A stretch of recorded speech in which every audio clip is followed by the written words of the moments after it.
امتیاز گل صاحب، stock exchange کے record دیکھیں اور ڈیفالٹ رسک میں کمی، لیکن مہنگائی 40% سے زائد ہے۔ کیا اس صورتحال میں کہا جا سکتا ہے کہ معیشت ٹریک کی جانب بڑھ رہی ہے؟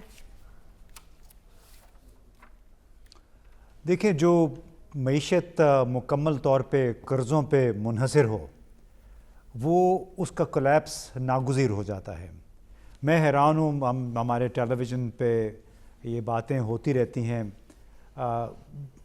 اس میں پریشان ہو جاتا ہوں کہ اگر سیاستدانوں میں بھی ڈیبیٹ کا یہی حال ہے تو پھر ملک نے واقعتاً ڈیفالٹ ہی کی طرف جانا ہے۔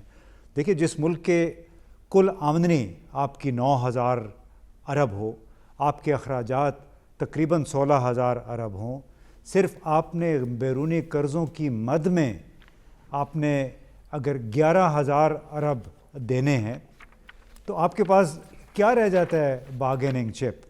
تو آپ کا چونکہ بنیادی سوال پہلے تھا کہ پاکستان کا سب سے بڑا مسئلہ کیا ہے، تو میں سمجھتا ہوں کہ پاکستان کا سب سے بڑا مسئلہ الیکشن کے ذریعے حکومت کی تبدیلی نہ ہونا ہے۔ اور آپ دنیا کے بہترین ماہرین معاشیات لے آئیں، جب تک اس ملک کو اس ذہنیت سے نجات نہیں ملے گی اس وقت تک کوئی بھی ماہر معیشت اس معیشت کو ٹھیک نہیں کر سکے گا۔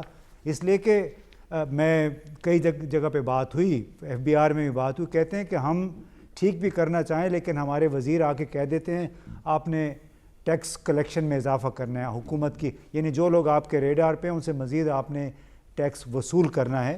تو یہ جو طریقہ کار ہے، یہ ماڈل مکمل طور پہ ناکام ہو چکا ہے، اور تمام تر بات چونکہ فارن انویسٹمنٹ کی ہو رہی ہے۔ دیکھیے، آپ کا کیا خیال ہے کہ جن لوگوں کے حوالے سے بات ہو رہی ہے وہاں پہ کیا ڈالر درختوں پہ اگتے ہیں جو وہ ہمارے حوالے کر دیں گے؟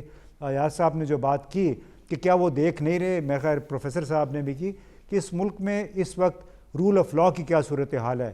دنیا بھر میں سرمایہ کاری کا سب سے بڑا پیمانہ ہوتا ہے کہ کسی ملک میں رول آف لا یعنی قانون کی عملداری ہے یا نہیں۔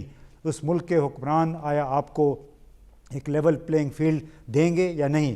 آپ کی سرمایہ کاری وہاں پہ محفوظ ہے یا نہیں؟ اور میں بات اس پہ ختم کروں گا کہ کولمبیا یونیورسٹی کے ڈاکٹر جیفری زاکس ہیں، انہوں نے 2-4 دن پہلے ہی ایک سیمینار سے خطاب میں یہ کہا کہ پاکستان کو چین کی طرح ایک انویسٹمنٹ پلان چاہیے، اور اس انویسٹمنٹ پلان کا بنیادی تقاضا ہے اخراجات میں زیادہ سے زیادہ کمی اور بچتوں میں زیادہ سے زیادہ اضافہ۔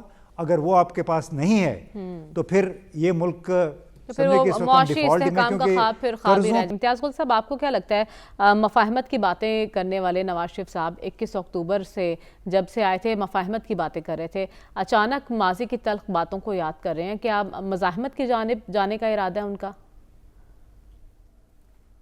بقول ایاز امیر صاحب کہ آپ بھی بہت بھولی باتیں کرتی ہیں، اس لیے کہ ہمیں پتہ ہے کہ ان کے مزاج کیا ہیں، ہمیں پتہ ہے کہ ان کے دلوں میں کتنی قدورتیں ہیں۔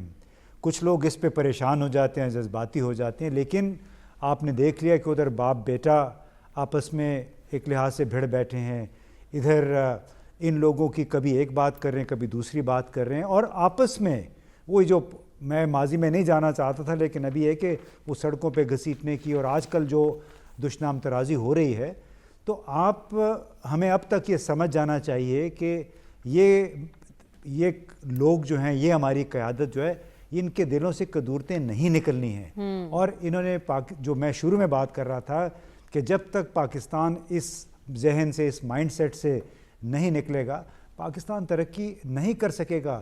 میں اس بات پہ پریشان ہوں کہ پورا میڈیا جو ہے گزشتہ چند دنوں سے، جب سے خاص طور پہ نواز شریف صاحب واپس آئے ہوئے ہیں، شخصیات پہ بحث میں مصروف ہے۔ یہ جو آپ کا آج کا نقطہ تھا میجر کہ پاکستان کا مسئلہ کیا ہے، اس مسئلے کی طرف کوئی نہیں جا رہا۔ باہر سے لوگ آ کے ہمیں لیکچر دے رہے ہیں کہ آپ کا مسئلہ کیا ہے، لیکن ہم یہ کہہ رہے ہیں کہ کون نواز شریف چھوٹا ہے، شہباز شریف بڑا ہے، زرداری کو کیا ہو گیا ہے، بلاول کیا کر رہے ہیں۔ ہمیں خدارہ تھوڑا سا ہمیں اس سے آگے جانا چاہیے۔ ہمیں شخصیات کے دفاع کی بجائے بہتر مستقبل کے اسٹریٹجیز پہ توجہ دینی چاہیے۔ ان لوگوں کو، تمام سیاسی قیادت کو بہتر منصوبہ بندی کی طرف راغب کرنا چاہیے۔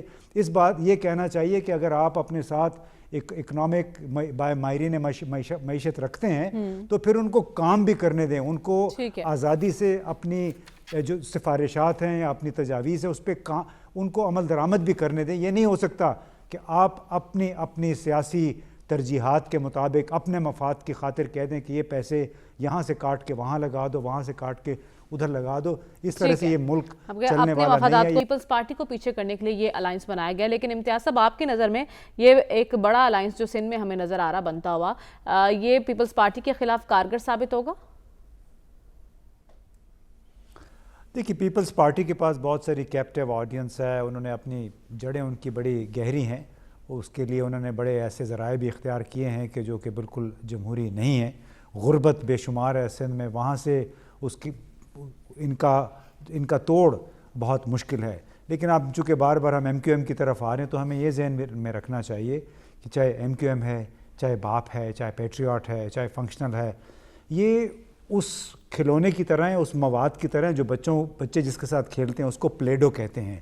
انہیں پلیڈو کو آپ ضرورت کے مطابق توڑ مروڑ سکتے ہیں, اس کی شکل بنا سکتے ہیں. تو جب بھی ضرورت پڑتی ہے ان جماعتوں کو توڑا مروڑا جاتا ہے, آرم ٹوئسٹنگ کی جاتی ہے تاکہ اپنی مرضی کے نتائج حاصل کر سکیں.